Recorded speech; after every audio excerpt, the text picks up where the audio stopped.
कि 24 घंटे परमात्मा ने दिए हैं, मुझे 6 घंटे 8 घंटे सोना है, मुझे इतनी देर में भोजन करना है, इतनी देर में ये करना है, लेकिन हर घंटे में से 1 मिनट की चोरी कर लो, सिर्फ 1 मिनट। 60 मिनट का घंटा है, अरे भैया 59 दुनिया को दे दो, 1 मिनट सिर्फ निकाल लो और 1-1 मिनट जोड़कर, और 24 घंटे में से 24 मिनट जिसमें न दुनिया रहे, न मोबाइल, न दुकान, न मकान, न कृषि, कुछ याद ना रहे, ये 24 मिनट सिर्फ भगवान को दे दो, सिर्फ भगवान, और किसी को नहीं। ये 24 मिनट अगर आपने भगवान को दे दिए, रोज आप भगवान के दर पर पहुंच गए, तो याद रखना जिस दिन आपके शरीर से चलते नहीं बनेगा ना, जब स्थिति बन जाएगी, आप रोज भगवान के मंदिर जाते हो, तो भगवान भी सोचेंगे कि मेरा भक्त आज आया नहीं, क्यों नहीं आया? बोले अब शरीर में सामर्थ्य नहीं रहा आने का, तो भगवान सोचेंगे भैया ये रोज अपने घर से चलता चलता मेरे घर तक आया था, आज क्यों ना मैं ही चलता चलता इसके घर तक पहुंच जाऊं। इसलिए आदत बना लो।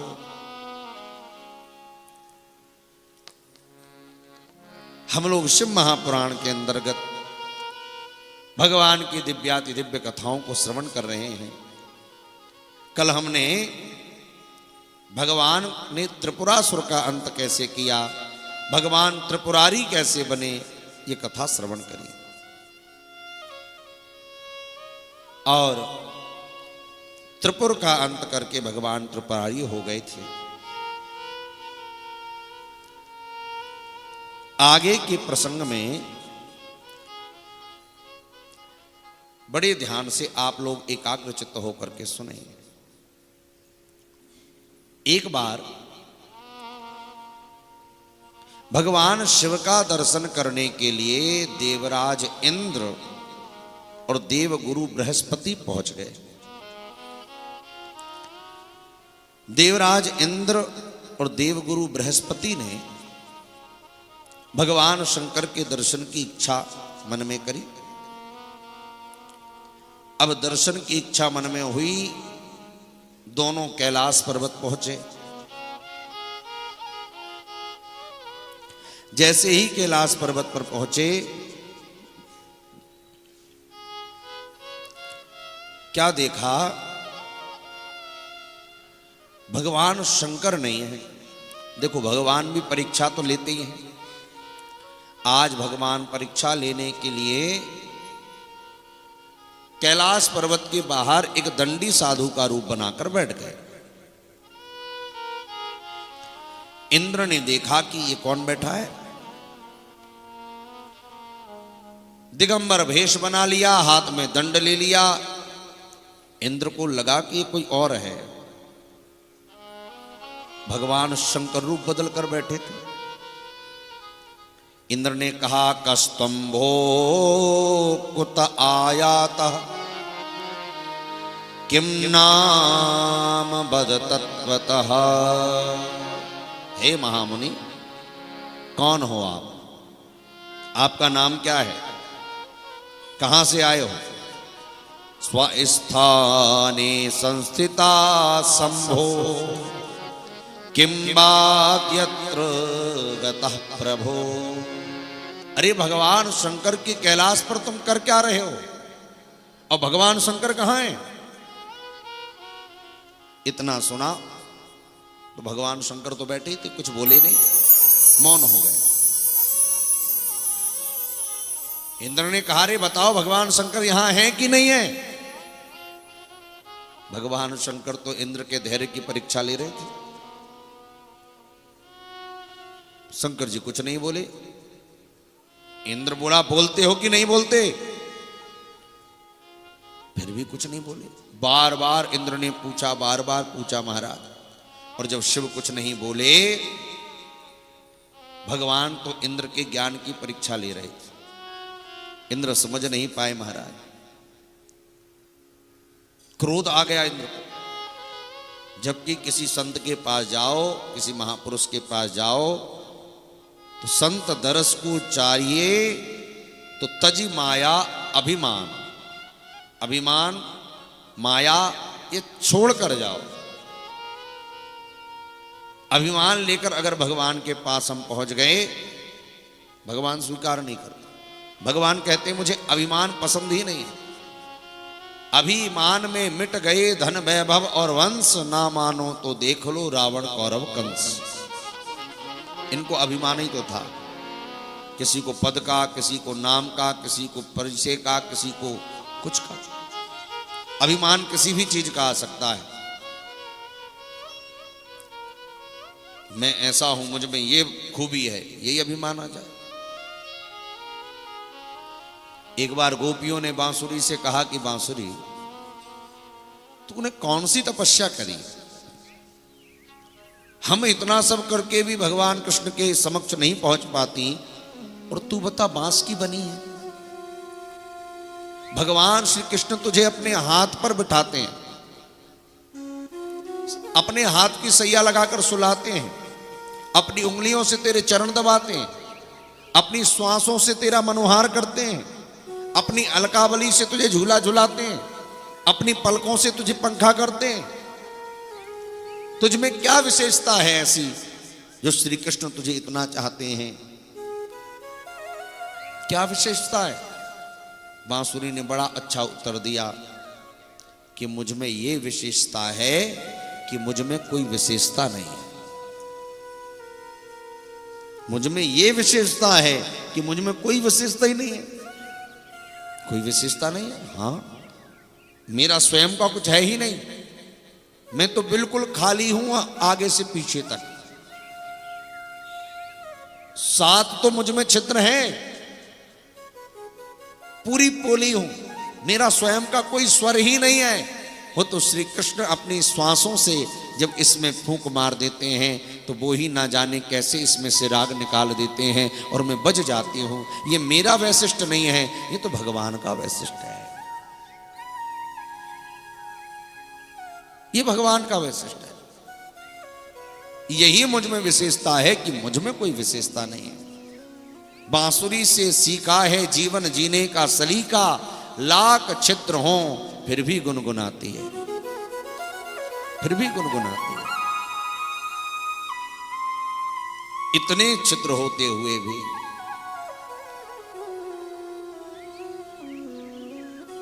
लोग हमसे कहते हैं महाराज आप कथा करते हो, कैसे बोल लेते हो, कैसे कथा करते हो, भागवत करते हो तो भागवत ऐसी करते हो, राम कथा में राम कथा, शिव पुराण तो देवी भागवत, तो कैसे होता है?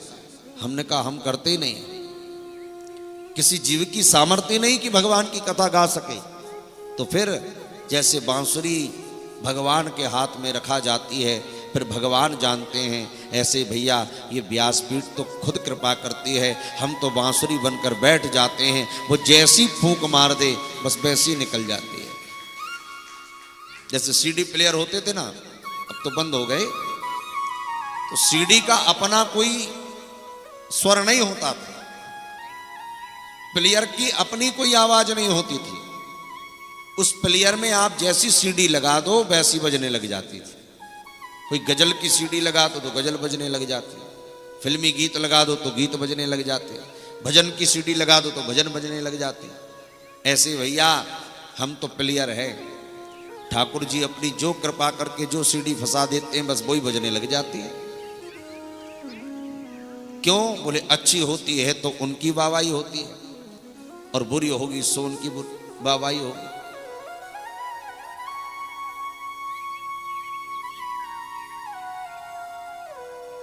तो इंद्र को भगवान अभिमान की परीक्षा ले रहे थे, ज्ञान की परीक्षा ले रहे थे, पर इंद्र को आ गया क्रोध, और जब क्रोध आ गया,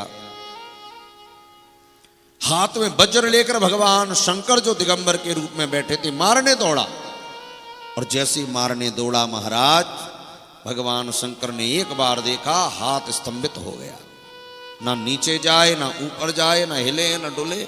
अब इंद्र घबराया, मेरे हाथ को क्या हुआ? गुरुदेव देखिए जरा हाथ क्या हुआ। बृहस्पति जी ने देखा, समझ गए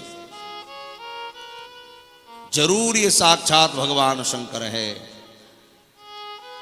हाथ जोड़कर बृहस्पति जी ने भगवान शंकर की स्तुति गाई, नमो देवाधिदेवाय महादेवाय चात्मने, महेश्वराय प्रभवे त्र्यंबकाय कपर्दिने। हे त्र्यंबक भगवान, मैं समझ गया आप साक्षात शंकर हैं। इंद्र से कहा, इंद्र तूने आज भगवान का अपमान कर दिया, तू शिव को पहचान नहीं पाया। निवेदन किया, हे भोलेनाथ अपने क्रोध को शांत करिए। भगवान शंकर ने कहा, बृहस्पति जैसे सांप अपनी कैंचुल छोड़ने के बाद दोबारा धारण नहीं कर सकता, अपनी कांचली को दोबारा नहीं पहन सकता, उसी प्रकार मैं भी अपने क्रोध को दोबारा धारण नहीं कर सकता। अब क्रोध तो आ गया, इसको निकालना पड़ेगा। कतम ही कस्सुपी सर्पः सद्यते नोज्जिताम पुनः। बृहस्पति जी बोले, काम करिए महाराज, आपकी इस क्रोधाग्नि को कहीं दूर फेंक दीजिए। भगवान शंकर ने उस क्रोध की अग्नि को एक काम किया, क्षार समुद्र में फेंक दिया, खारे समुद्र में। और जैसी समुद्र में फेंका तो समुद्र में उस क्रोधाग्नि से एक बालक का जन्म हो गया। अब बालक का जन्म हुआ, महाराज रोने लगा। गंगा सागर का जहां संगम है वहां पर जन्म हुआ। पृथ्वी कांपने लगी उस बालक की आवाज सुनकर, रुदन सुनकर के। सारे देवता ब्रह्मा जी के पास गए, बोले देखो महाराज ये बालक कहां से आ गया। ब्रह्मा जी गए, बालक को गोद में लिया, आश्चर्यचकित हो गए। और महाराज समुद्र से पूछा कि बालक किसका है। समुद्र बोला, महाराज मुझे नहीं पता, मुझे तो गंगा सागर के संगम में ये बालक प्राप्त हुआ है,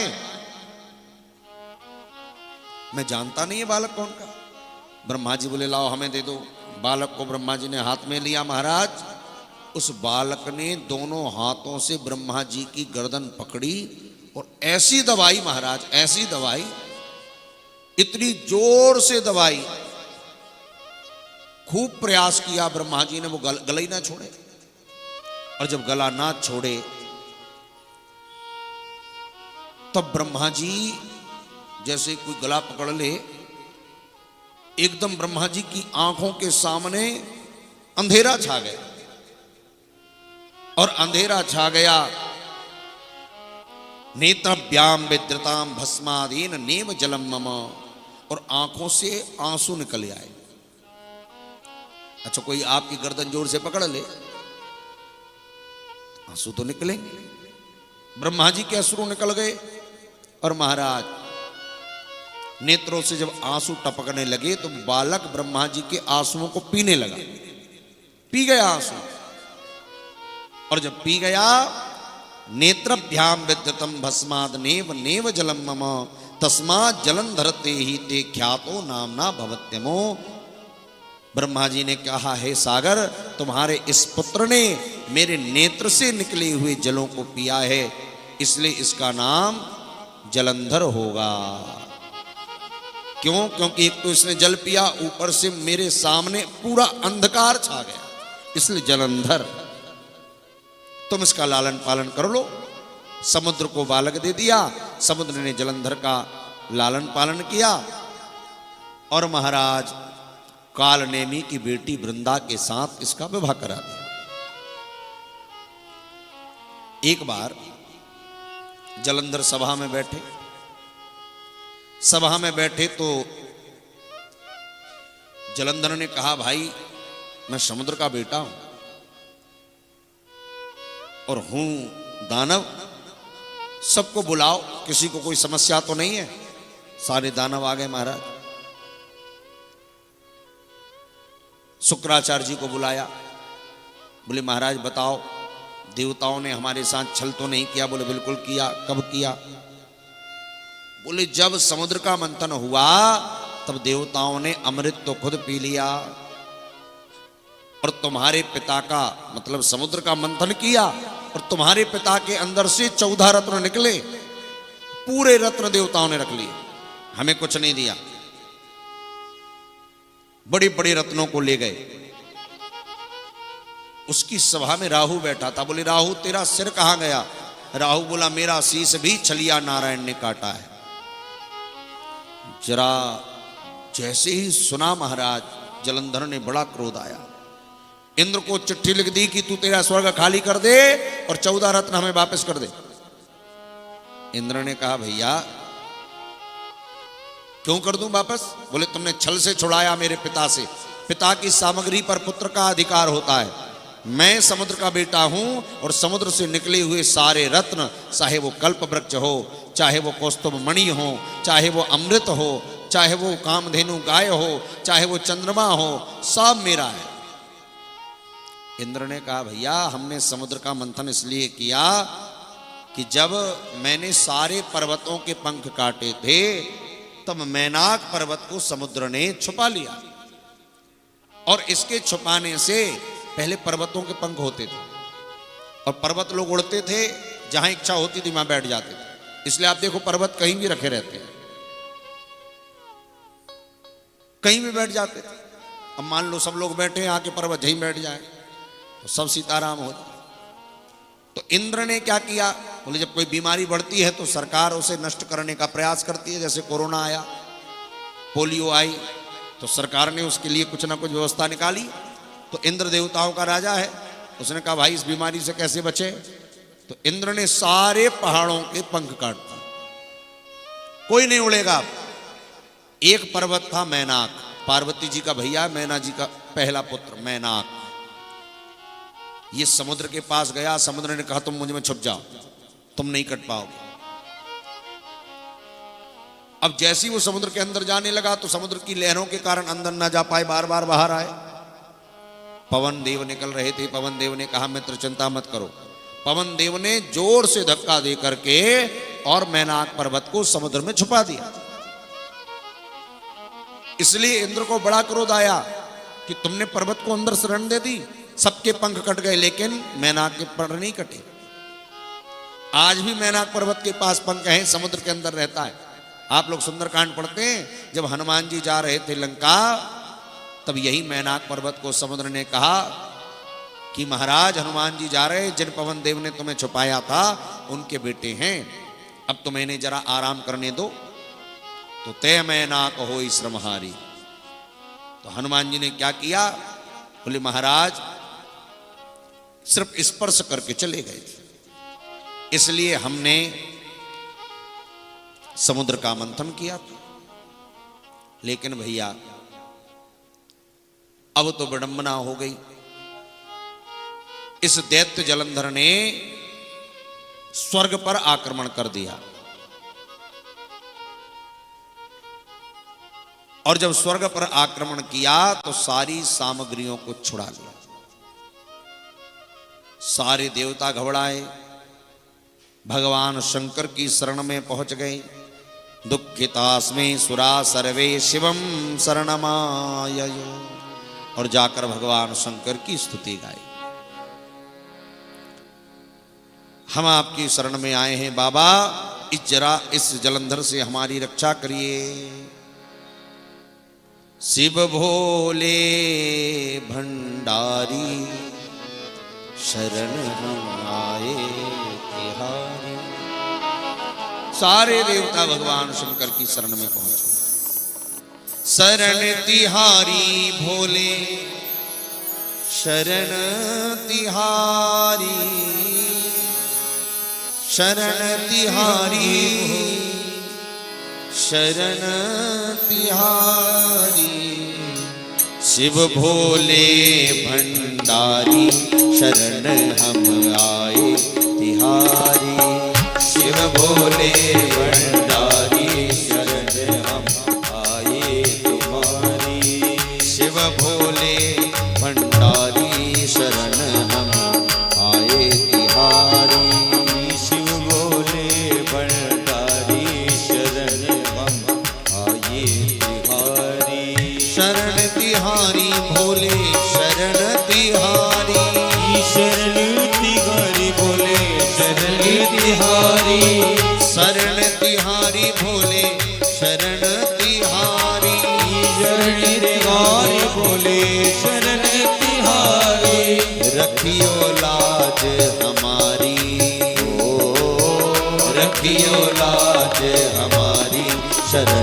हम आए तिहारी। रखियो लाज हमारी शरण हम आए तिहारी। शिव भोले भंडारी शरण हम आए तिहारी। शिव भोले भंडारी शरण हम आए तिहारी।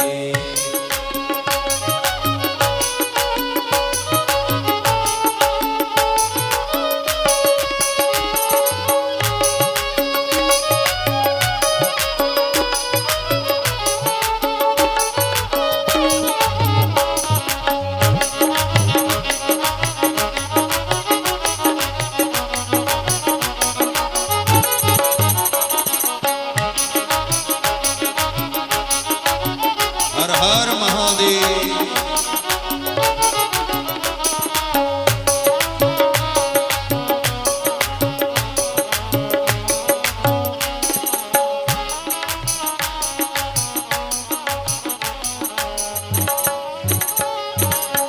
वाम भाग में गौरा विराजे।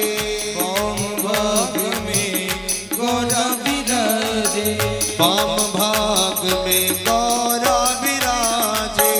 वाम भाग में गौरा विराजे। वाम भाग में गौरा विराजे। वाम भाग में गौरा विराजे। वाम भाग में गौरा विराजे।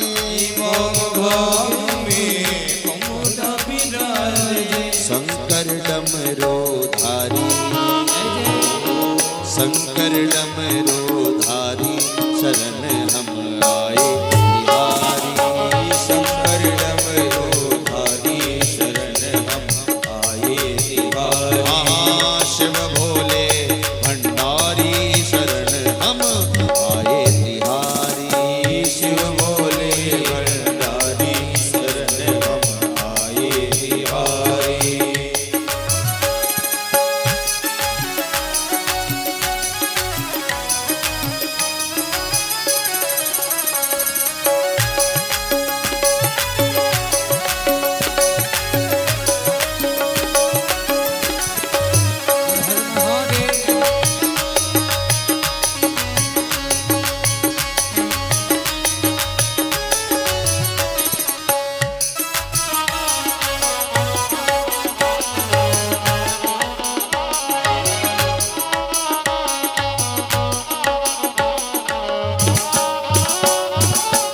अर्ध चंद्रमा मस्तक सोहे।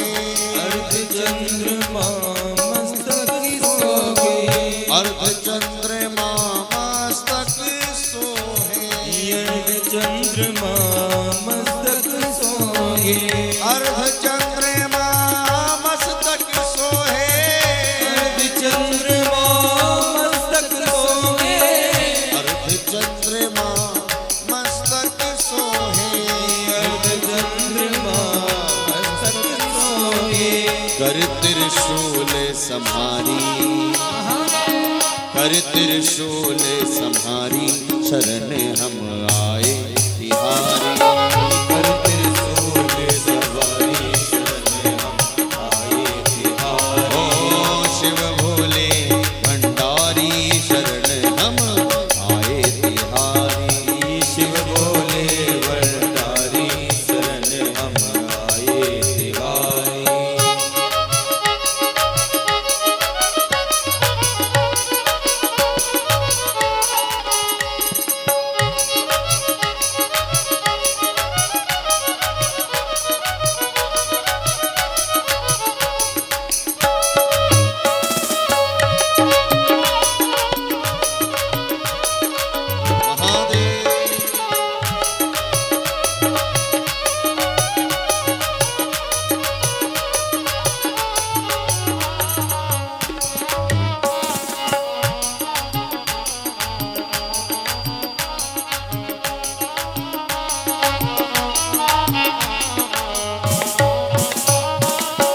गले में सोहे मुंडों की माला, गले में सोहे मुंडों की माला, गले में सोहे मुंडों की माला,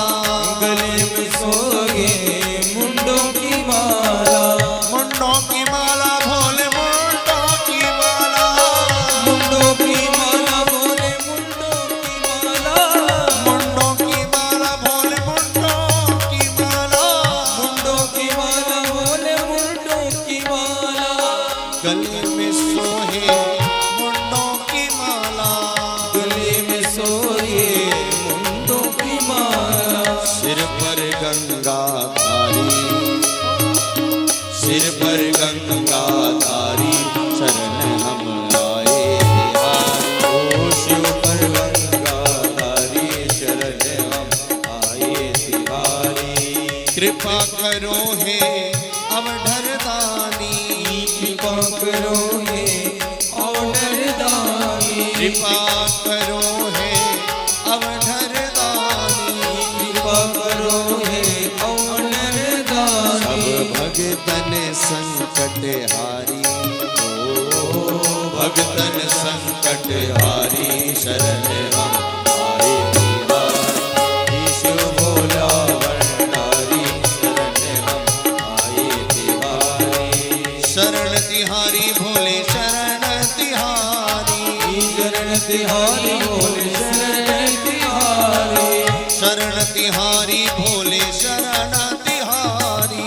शरण तिहारी भोले शरण तिहारी। हे रखियो रखियो रखियो लाज हमारी, हो रखियो लाज हमारी शरण हम आए तिहारी।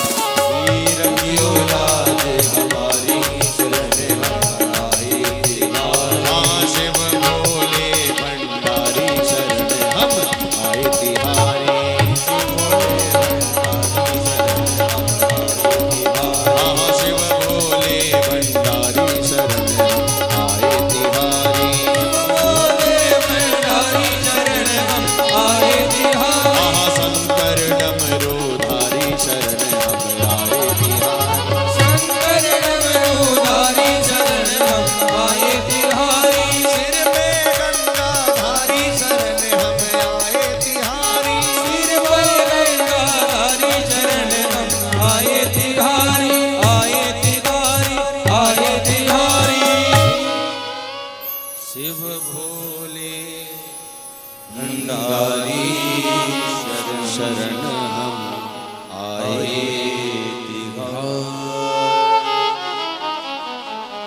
जलंधर ने जब प्रकोप किया महाराज देवता घबरा गए।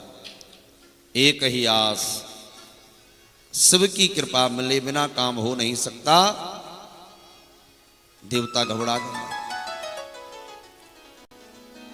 लेकिन जलंधर इतना शक्तिशाली है किसी से मरता नहीं। देवता हार गए। इंद्र तो स्वर्ग छोड़ के भाग गया, पाताल में इसने कब्जा कर दिया, शेष को भगा दिया, सारी जगह इसने कब्जा कर लिया, देवताओं की आहुति पर भी कब्जा कर लिया।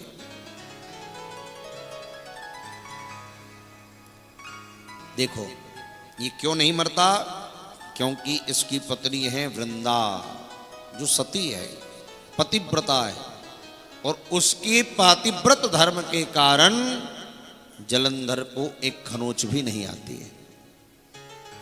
और उस पतिव्रता वृंदा का सहारा लेकर के संपूर्ण विश्व में जलंधर घूमता है, सबको हरा देता है। देवताओं ने भगवान विष्णु से प्रार्थना करी, नारायण कृपा करो। भगवान नारायण ने कहा ठीक है, हम युद्ध करने जाएंगे। देखिए जो आ रहा है जहां से चुपचाप आके सीधे शांत से बैठ जाओ। पूरी कथा डिस्टर्ब हो जाती है, इधर वाले भी उधर देखने लगते हैं, उधर वाले इधर देखने लगते हैं। हर हर महा माताओं, थोड़ी थोड़ी आप लोग इधर खिसक जाओ, तो जो आए वो यहीं बैठता जाए। इधर से कोने से बिल्कुल सब इधर खिसक जाओ।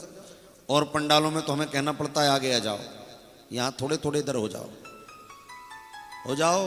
कहते हैं कि भूमि दान सबसे बड़ा दान है, तो ऐसे ना कर पाओ तो ऐसे कर लो। भगवान की कथा में हर हर महादेव शंभो काशी विश्वनाथ गंगे। हर हर महादेव शंभो काशी विश्वनाथ गंगे। हर हर महादेव शंभो काशी विश्वनाथ गंगे। हर हर महादेव शंभो काशी विश्वनाथ गंगे। ओ काशी विश्वनाथ गंगे, बाबा अमरनाथ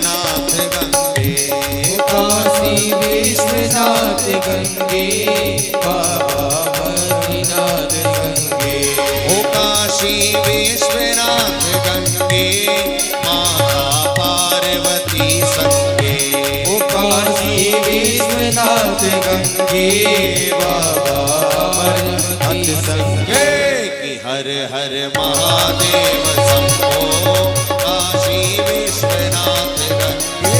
हर हर महादेव शंभो काशी विश्वनाथ गंगे ओ काशी विश्वनाथ गंगे। ओ काशी विश्वनाथ गंगे। भगवान विष्णु से प्रार्थना करी। भगवान विष्णु युद्ध करने गए। किससे युद्ध करने गए हैं? पाकिस्तान से, जलंधर से। जलंधर से युद्ध करने गए महाराज। लेकिन कई बार अगर दुश्मन भी मजबूत मिल जाए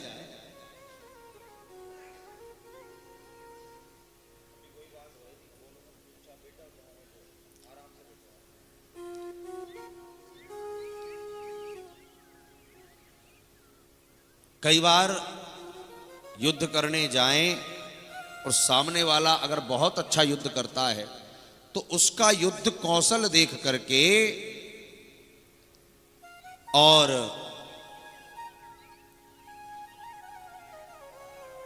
दूसरा प्रतिभागी बड़ा उससे परिवर्तित हो जाता है कि इतना बढ़िया युद्ध कौशल इनका है। भगवान विष्णु जलंधर से युद्ध कर रहे हैं और जलंधर की युद्ध कौशल को देखकर भगवान विष्णु इतने मोहित हो गए। भगवान विष्णु बोले, जलंधर मैं तुम्हारी वीरता से बड़ा प्रसन्न हुआ भाई, मांग लो वरदान। देवता घबराए कि हमने इनको लड़ने पहुंचाया तो ये वरदान दे रहे हैं उसको। भगवान विष्णु बोले, मैं तेरे युद्ध से बड़ा प्रसन्न हुआ, मांग क्या मांगना चाहता। जलंधर बोला, जीजा जी सुनो। ये क्या कहता है जीजा जी? बोले और नहीं तो क्या, अरे मेरा जन्म समुद्र से हुआ, लक्ष्मी का जन्म भी समुद्र से हुआ, तो लक्ष्मी मेरी बहन तो आप मेरे जीजा जी। हुए कि नहीं हुए भाई? एक ही जगह से दो भाई बहन जन्म लें तो भाई बहन कहलाए। अपन चंदा को क्या कहते हैं? चंदा मामा दूर के। तो कहां के दूर के मामा जी अपने? सब कहते हैं ना बचपन से चंदा मामा दूर के, भाई चंदा मामा है। तो चंदा हमारे मामा कैसे हो गए भैया? क्योंकि जगत के माता पिता लक्ष्मी नारायण है। लक्ष्मी का जन्म भी समुद्र से हुआ और चंद्रमा का जन्म भी समुद्र से हुआ, इसलिए नारायण के हो गए साले, लक्ष्मी के हो गए भाई, तो अपने हो गए मामा, इसलिए चंदा मामा। अब ये मत पूछना बंदर कैसे मामा हो गए और बिल्ली कैसे मौसी हो गई, वो तुम जानो, लेकिन चंदा मामा ऐसे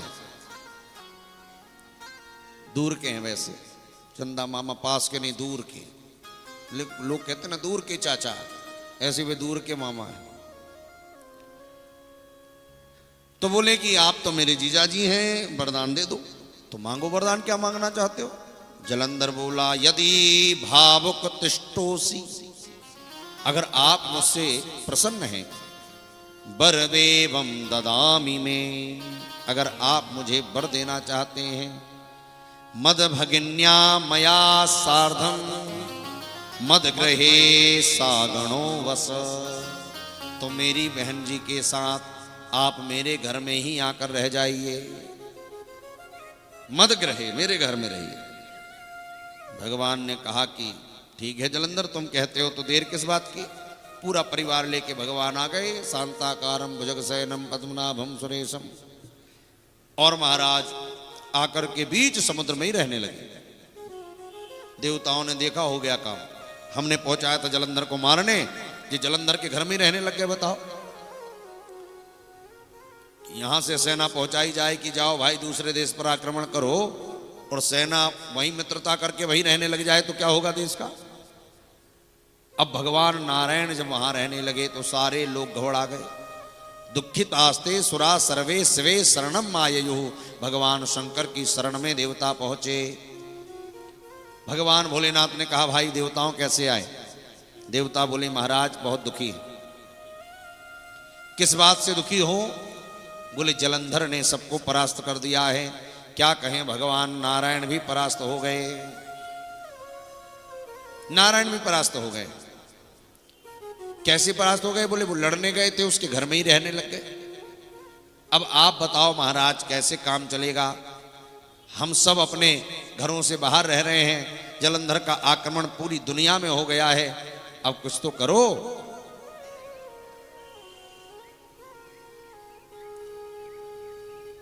आज तो कथा में बड़े विघ्न आ रहे हैं भैया।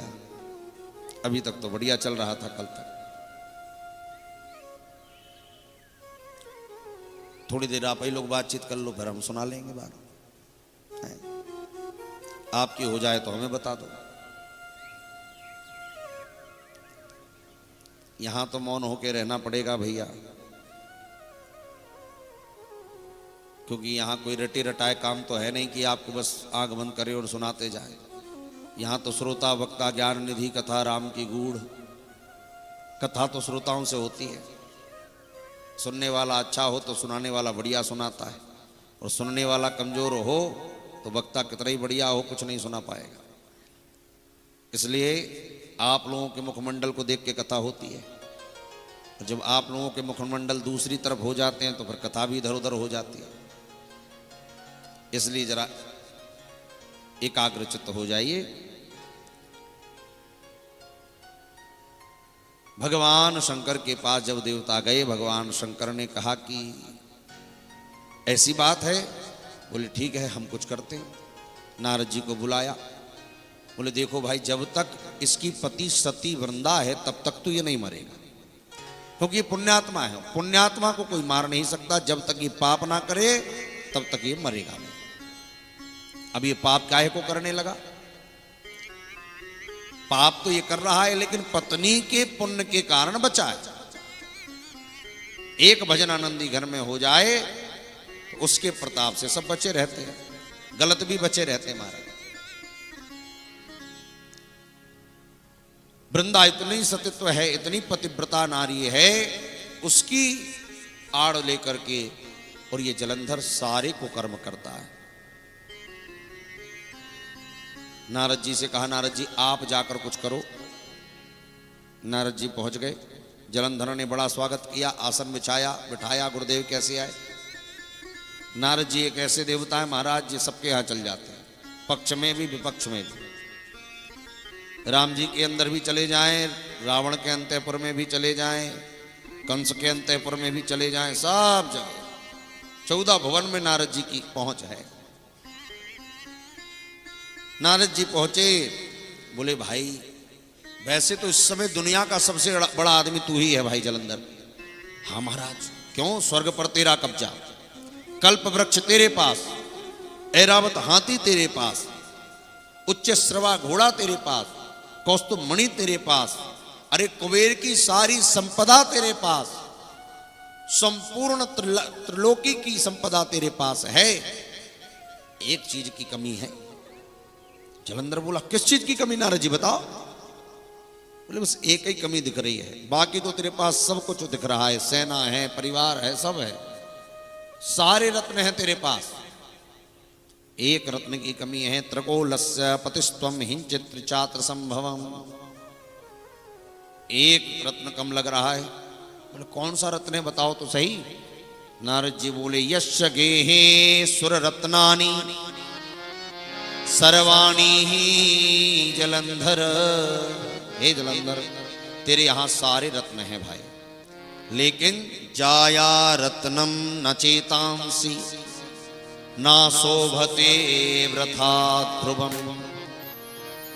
तेरे पास कोई बढ़िया वाली स्त्री रत्न नहीं है, बाकी तो सब है। सारे रत्न हैं तेरे पास, नवरत्न हैं, सब कुछ है, पर बढ़िया वाला स्त्री रत्न नहीं है। बढ़िया वाला स्त्री रत्न किसके पास है? अरे बोले सबसे बढ़िया स्त्री रत्न तो भगवान शंकर के पास है। भगवती पार्वती के सौंदर्य का वर्णन जब नारद जी ने किया जरा जलंधर के सामने, अरे उसकी जैसी स्त्री दुनिया में दूसरी नहीं, बड़ी सुंदर है। अगर तेरे पास वो पार्वती आ जाए, अरे कहां वो शंकर के साथ रहती है, ना घर है, ना मकान है, ना कपड़े हैं, तेरे पास होना चाहिए वो स्त्री। जलंधर बोला नारद जी अच्छी बात बताई, अभी हरण करवाता हूं। तुरंत महाराज राहु को बुलाया और राहु से कहा जाओ कैलाश पर्वत, भगवान शंकर से कहना तुम्हारी भार्या हमें चाहिए। राहु पहुंच गया, शंकर जी बैठे थे। राहु बोला मैं त्रिलोकाधिपति जलंधर का दूत आया हूं, बताओ कैसे आए। बोले हमारे महाराज के पास सारे रत्न हैं, पर आपकी पत्नी को वो स्त्री रत्न के रूप में चाहते हैं। जैसे ही सुना भगवान शंकर के भू के मध्य भाग, ये दोनों भ्रकटी के बीच का जो स्थान है ये फट गया। जैसे ही फटा, उसमें से महाराज वज्र का शब्द करते हुए एक दिव्य नेत्रों से अग्नि निकली है और राहु के सामने एक बड़ा विशाल गण प्रकट हो गया और राहु को खाने दौड़ा। राहु घबराया, महाराज ये क्या हो गया। भगवान शंकर के शरीर से वज्रतुंड के समान अग्नि प्रज्वलित हो गई, दिव्य देह रूप धारण करके ऐसा गण प्रकट हुआ महाराज। अब राहु भागता भागता सब जगह गया, दौड़ता दौड़ता भगवान शंकर की शरण में गया। देव देव महेशान पाहि मां शरणागतम् सुरासुरैः परमेश्वर यवान प्रभु। हे महादेव रक्षा करो रक्षा करो रक्षा करो। और राहु जब चरणों में गिरा, भगवान शंकर ने कहा क्या हुआ। अरे आपका सेवक मुझे खाने दौड़ रहा है। शंकर जी ने कहा रुक जाओ। दूत रुक गया जो शंकर जी से प्रकट हुआ था। राहु बच गए, लेकिन उस दूत ने कहा महाराज अब मैं किसको खाऊं। आपने तो कहा था राहु को खा जाओ, अब मैं राहु को खाने जा रहा था, अब खाऊंगा तो जरूर, किसको खाऊं। शंकर जी ने बोला ज्यादा भूख लग रही तो अपने हाथ पैर खा जा। अरे वो ऐसा गण महाराज, शंकर जी ने कहा अपने हाथ पैर चबाना शुरू कर दिए और देखते ही देखते पूरा शरीर खुद का ही खा गया। अकेला सिर ही सिर बचा, वहां सिर ही सिर बचा। भगवान शंकर ने हंस करके कहा वाह भाई, तेरे जैसा भक्त नहीं देखा। मेरी वाणी का इतना तूने लाज रखी, अपने आप को ही खा गया। तूने मेरी कीर्ति को बढ़ाया है, आज से तेरा नाम कीर्ति मुख होगा और तू मुख के रूप में ही तू रहेगा। और जहां भी मेरा पूजन अभिषेक होगा, जब तक तेरा पूजन नहीं होगा तब तक मेरा अभिषेक मान्य ही नहीं होगा। इसलिए जब भगवान शंकर का पूजन होता है तो कीर्ति मुख का पूजन होता है। अस्वे स्वाहा वस्वे स्वाहा कृतवे स्वाहा इत्यादि मंत्रों से। ये कीर्ति मुख का भगवान ने कहा और आज से तुम मेरे द्वारपाल बनोगे। इधर शिवजी जलंधर से युद्ध करने चले। देवता सब भगवान शिव की शरण में आकर स्तुति किए हैं। जलंधर ने कैलाश पर्वत को घेर लिया। महाराज देवताओं की सेना और शंकर जी की सेना दोनों आ गए। शिवसेना और देवसेना दोनों सेनाओं ने आक्रमण किया। शुक्राचार्य जी ने अपनी मृत संजीवनी विद्या लगा दी। जितने दैत्य मरते हैं उनको पुनः जीवित कर देते हैं। शिवगणों ने भगवान शंकर को जब ये बात बताई, शंकर जी ने महाभयंकर कृत्या को प्रकट किया। उस कृत्या ने शुक्राचार्य जी को अपने गुह्य क्षेत्र में छुपा लिया। भगवान शिव और जलंधर भीषण युद्ध कर रहे हैं, लेकिन इधर जलंधर ने माया कर दी, गायब हो गया और शंकर जी का भेष बना करके कैलाश पर्वत पहुंच गया। भगवती जगदम्बा पार्वती बैठी थी। पार्वती को देख करके और महाराज कुदृष्टि से जब बिलोका भगवती पार्वती ने इसे देखा, तुरंत भगवान नारायण का स्मरण किया और भगवान विष्णु वहां प्रकट हो गए। भगवती पार्वती ने कहा स्वामिन देखिए, इस दुष्ट ने आज मुझ पर कुदृष्टि का विचार किया है, इसके मन में भाव गलत आए हैं। अब ये मरना चाहिए, इसने कुकृत्य किया, अब इसकी पत्नी वृंदा का भी पातिव्रत नष्ट करिए और इसे मारिए। ये ऐसे नहीं मरेगा, पर जब ये दूसरे की पत्नी पर आक्रमण कर सकता है तो आप क्यों नहीं कर सकते? उसका भी पातिव्रत धर्म नष्ट करो, तभी ये मरेगा। अब तो क्या था महाराज, भगवान नारायण जलंधर बन गए और जलंधर बनकर के हरि माया को रूप बना करके पहुंच गए इसके महल में। इधर जलंधर और भगवान शंकर लड़ रहे हैं, मरता तो है नहीं। रात्रि का समय, देखो कभी कभी कुछ प्रसंगों को सुनकर के मन में लगता है कि भगवान भी कहीं अधर्म करते हैं क्या। अरे पतिव्रता नारी है वृंदा और भगवान ने वृंदा का सतीत्व नष्ट कर दिया। ऐसे ही रामचरितमानस में यह प्रसंग भी आया है और एक और प्रसंग आया। जब लंका पर भगवान श्री राम ने चढ़ाई करी तो रावण का बेटा यज्ञ कर रहा है, मेघनाद। कौन सा यज्ञ कर रहा है? निकुंबला यज्ञ, अपनी कुल देवी का यज्ञ कर रहा है। भगवान श्री राम ने कहा जाओ इसके यज्ञ को विध्वंस कर दो। अरे यज्ञ की रक्षा करने वाले श्री राम कह रहे हैं यज्ञ को मिटा दो, यज्ञ को विध्वंस कर दो। लोगों को लगता है कि यार भैया भगवान तो अधर्म कर रहे हैं, ये धर्म की रक्षा के लिए आए कि अधर्म के लिए आए?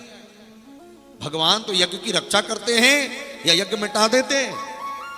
लोगों को शंका हो जाती है। यहां इस प्रसंग को पढ़कर सुनकर भी शंका हो जाती है कि वृंदा का सतीत्व भगवान ने क्यों टाल दिया भाई, भले ही उसका पति कैसे ही था। लेकिन देखो, देखने में ये आपको अधर्म लग सकता है और उन्हीं को लगता है जिन्होंने संतों की संगति नहीं करी, कभी पुराणों को पढ़ा नहीं, अच्छे से सुना नहीं। भगवान कभी अधर्म करते ही नहीं।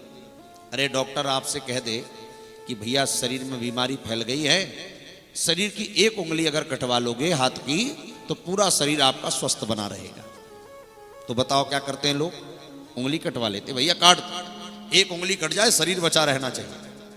अरे लोग हाथ तक कटवा देते हैं, पायजन फैल जाए, हम जी लेंगे महाराज बिना हाथ।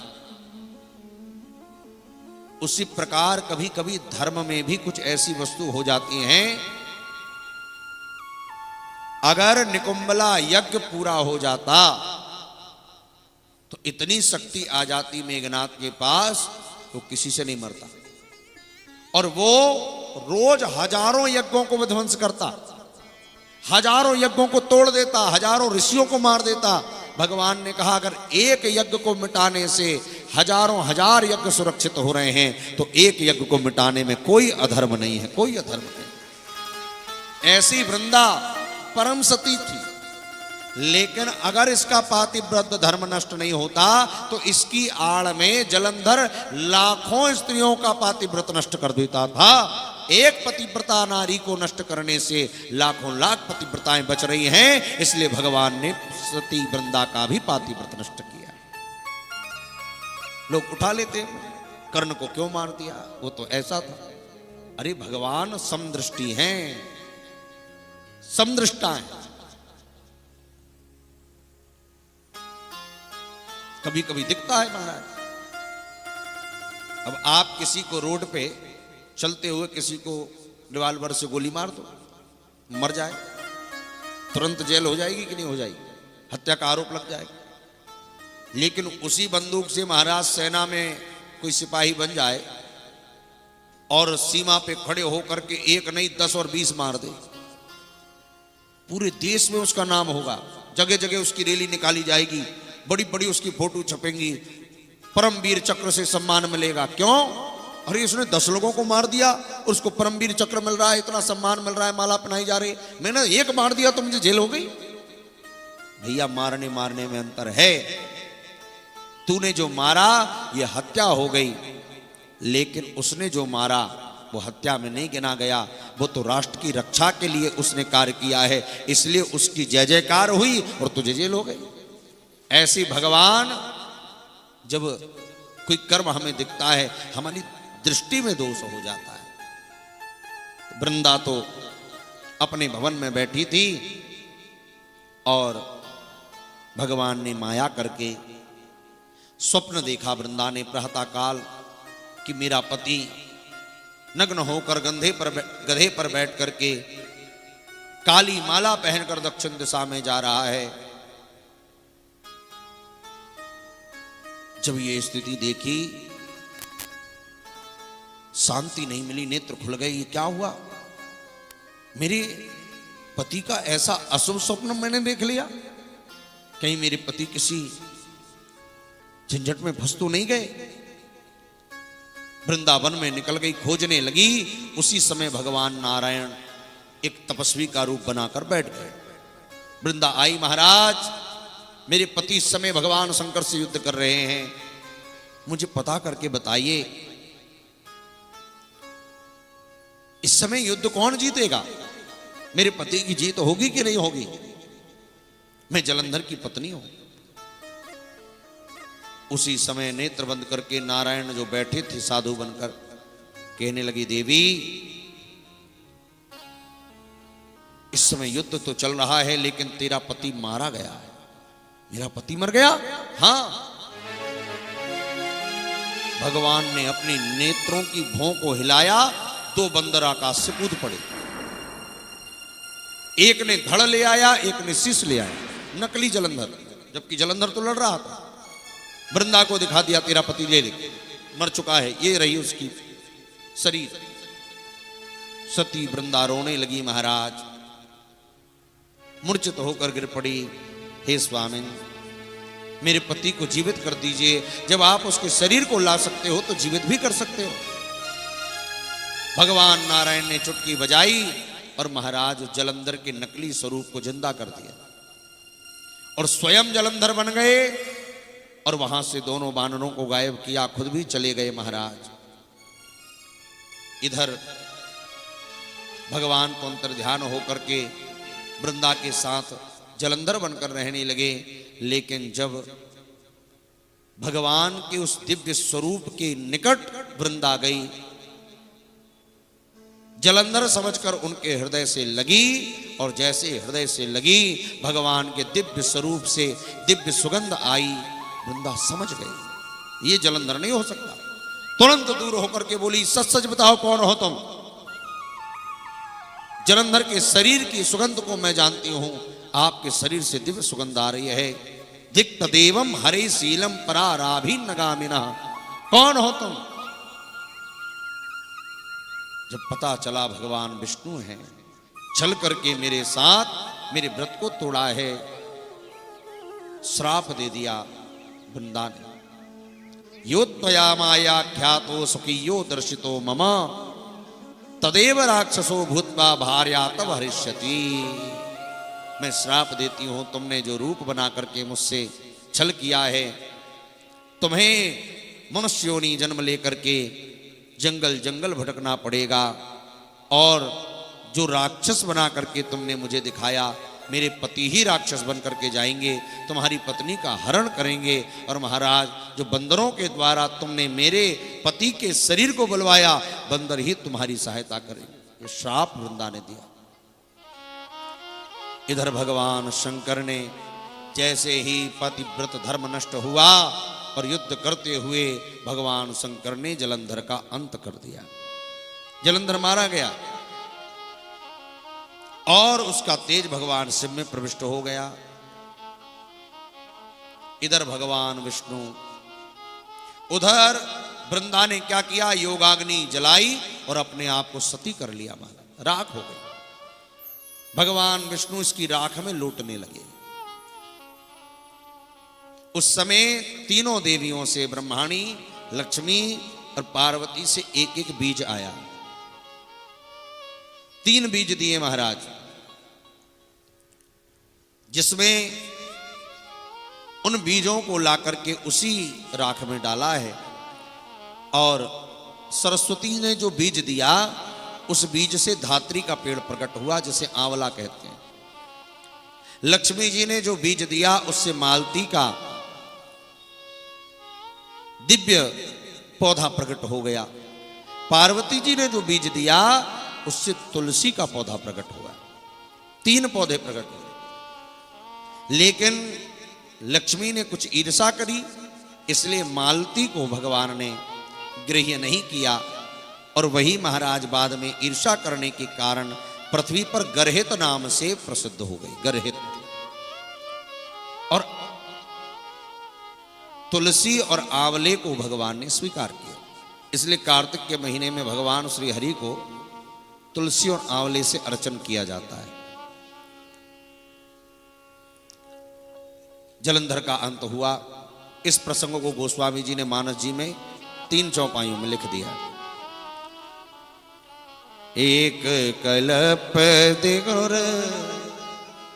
देखी दुखारी, एक कल्प सुर देख दुखारे, समर जलंधर सम सब हारे।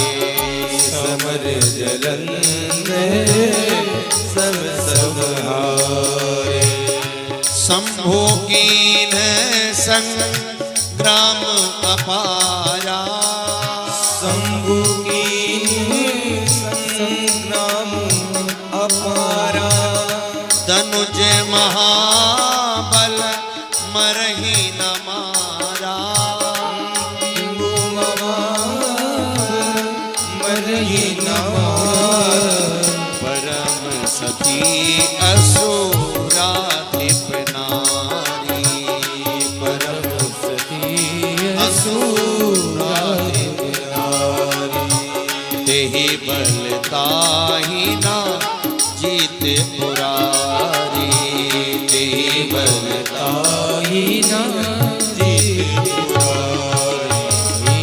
छल कर टारों ता सुब्रत प्रभु सुर कारज कीन, जब ते जानहु मर्म तब श्राप कोप करि दीन। तो एक कल्प सुरदीन दुखारी।